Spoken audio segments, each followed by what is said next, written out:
Como era de esperarse, la crisis dentro del partido aprista no se ha resuelto con la renuncia de Mercedes Arauz a la candidatura presidencial.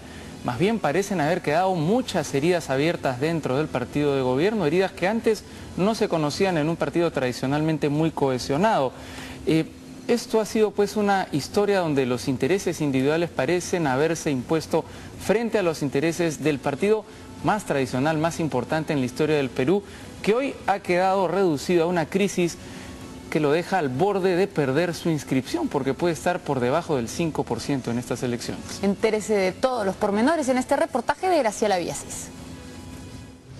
La ambición personal ha primado sobre el interés del partido. Ante la opinión pública, ante el país, el APRA estaba con la acción en gran parte irresponsable de Jorge Castillo, llevando a que perdamos la plancha presidencial, ¿no? Fíjese, de las personas que hablan mal de otro aprista, en medios de comunicación se encarga la Secretaría Nacional de Disciplina, ¿no? Yo no respondo a agravios ni tengo memoria para esas cosas.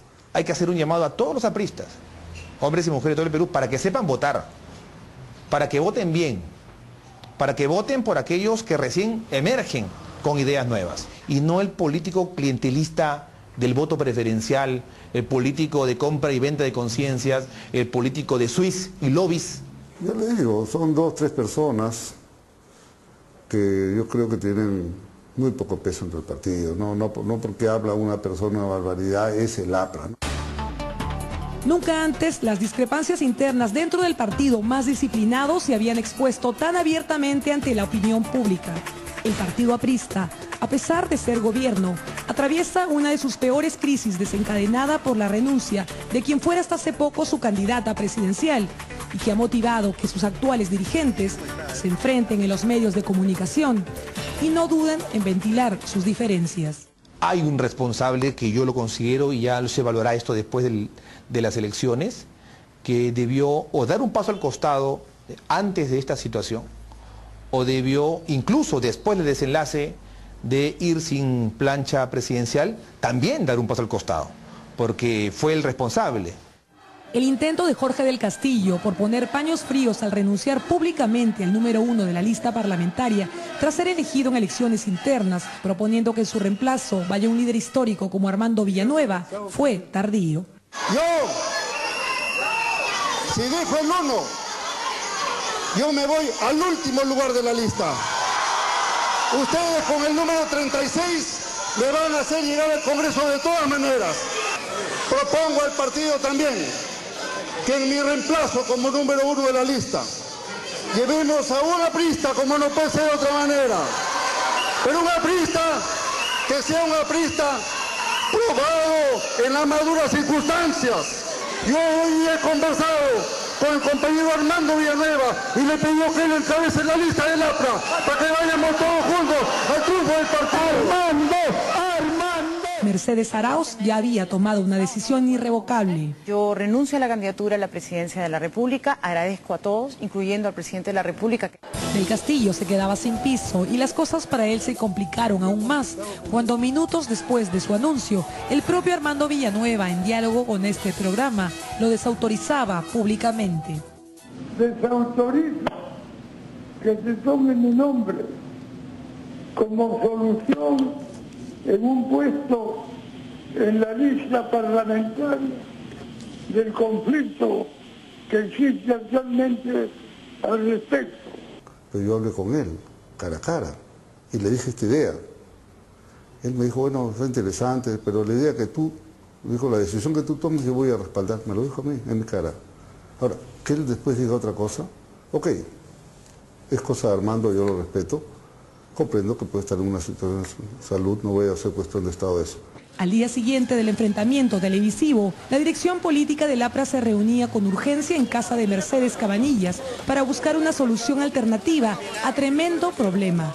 Se le pidió al sucesor en la plancha, Javier Velázquez Quesquén, que asuma el reto de representar a su partido en las próximas elecciones. Velázquez Quesquén sigue siendo candidato mientras no renuncie. Pero ante la negativa de Velázquez, a la dirigencia aprista no le quedó más remedio que presentarse en solitario con su lista parlamentaria, sin oportunidad de optar por la presidencia de la República. Por eso, los ojos de algunos de sus dirigentes apuntaron nuevamente al actual secretario general del partido, Jorge del Castillo, a quien ellos consideran el único responsable de la debacle. Lamentablemente Jorge no fue así, generó un problema de impasse, de levantamiento de algunos compañeros, de irreverencia con la dirección política del partido, y estas son las consecuencias en el cual los que perdemos, y bien lo ha dicho el presidente, pierde el APRA como colectivo, pierde el APRA como institución, pierde el APRA como proyecto histórico momentáneamente. Puede haber un momento crítico, es cierto, pero voltear la página, lo que hemos avanzado ahora es la unidad del partido. No confundir con alguna voz de un despistado. Eso no significa nada. El APRA herida buscaba recomponerse y anunciaba que ante la vacante dejada por Del Castillo, los demás candidatos corrían un número hacia adelante en la ubicación de la lista parlamentaria, quedando Mauricio Mulder a la cabeza. De inmediato empezaron a cubrir las 8 vacantes originalmente destinadas a los invitados de la ex candidata presidencial. ¿Se ven confiados de pasar la valla electoral? Sin duda. Las encuestas además determinaban que nosotros teníamos mayor, como partido, había mayor aceptación que la candidata en sí. Nosotros estábamos en 12% en una encuesta de hace más de un mes que nos enseñó CPI.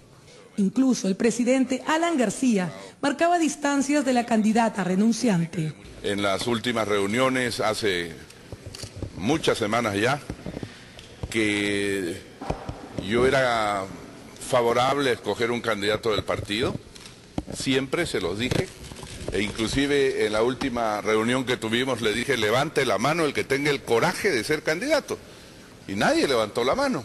Pero aquí no se terminaba de escribir esta crónica de un incendio anunciado. Un nuevo capítulo lo protagonizaba esta vez nada menos que el subsecretario general del partido, Wilber Bendezú, con una denuncia muy grave. No solamente he expresado un malestar, sino que he cuestionado este proceso electoral interno porque está salpicado de muchas anomalías.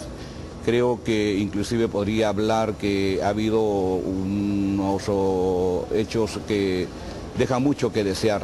Entonces ha habido un fraude. Yo diría que sí. Wilber Bendezú, que postulaba la reelección por el Parlamento andino en las elecciones internas de su partido, encabezando la lista número 2, que competía con las listas lideradas por Carlos Roca y por el actual secretario de Palacio de Gobierno, Luis Nava, denunciaba serias irregularidades en el proceso electoral que en un comienzo lo daban como ganador y que en el transcurso de las horas lo fueron relegando a un segundo lugar. En muchos distritos, por ejemplo, de Lima, en el caso de Lurín, por ejemplo, han votado aproximadamente 350 compañeros y de pronto aparecen en el acta final más de 750. Todo esto está indicando que ha habido una cuestión bastante cuestionable porque se ha falsificado las firmas de muchos compañeros que no han ido a votar. Y creo que este es un hecho deleznable que yo el día de hoy justamente he presentado y estoy presentando al Tribunal Nacional Electoral un pedido para que se anule este proceso electoral. Bendezú aseguraba también que en los poblados más alejados de Puno, por ejemplo, en donde hubo poca asistencia de militantes del partido, la lista de Luis Nava, que lleva también al hijo de Jorge del Castillo, resultó sospechosamente favorecida con la mayoría de votos. La tendencia del voto ha oscilado siempre en los distritos sobre la base de 200 votantes aproximadamente, donde ha estado la OMPE, y eso se puede confrontar y se puede ver. ¿Cómo es posible que en un pueblito alejado, lejano de Puno, de pronto vengan 500 votos? ¿Cómo es posible que de un pueblito lejano puedan venir de Junín, por ejemplo, 200 o 300 votos? Eso no tiene explicación. Entonces no ha habido fraude. No, en lo absoluto. Son elecciones limpias, transparentes, y el único partido que ha hecho elecciones, el único. Si se quiere imponer la candidatura del doctor Luis Nava, si se quiere imponer la candidatura del hijo del doctor Jorge del Castillo, si se quiere imponer la candidatura de la esposa del expresidente de la región de Piura, el doctor César Treyes, que lo hagan. Yo no participaré de esa lista. Yo lamento mucho ese comentario. ¿Qué tiene que ver mi hijo en el tema? Yo no sé de dónde está el fraude. Las elecciones se han hecho con veedores de OMPE, con veedores de transparencia. Lo cierto es que OMPE y Transparencia efectivamente participaron en las elecciones internas del partido aprista, pero de manera parcial. La OMPE, por ejemplo, estuvo presente en muy pocas mesas en Lima, principalmente en el local de Alfonso Ugarte, pero no tuvo una actuación vigilante, sino más bien fue de asistencia técnica.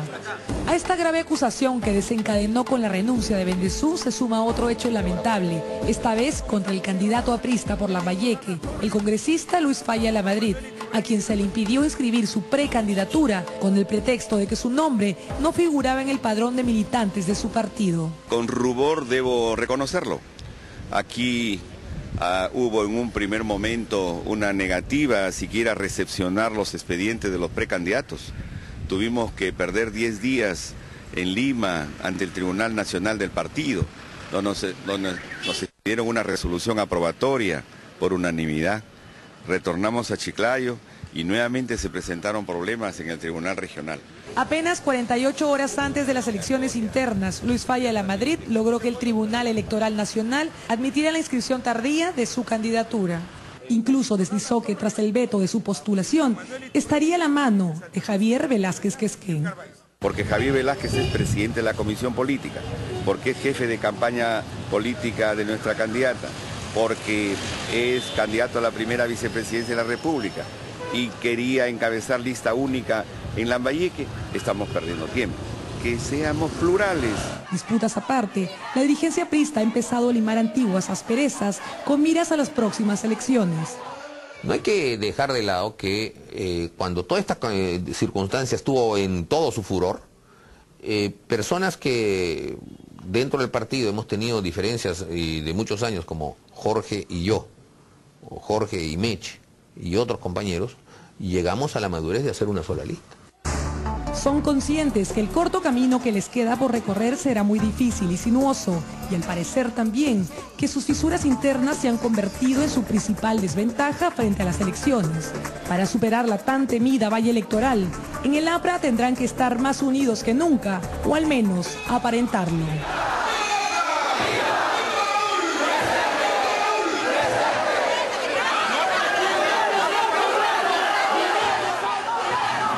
Estaremos muy atentos a lo que suceda y seguramente en la próxima encuesta que les presentaremos aquí se pueda saber si van o no superando este escollo de la valla, porque hasta ahora lo tienen difícil. Hacemos una pausa, regresamos.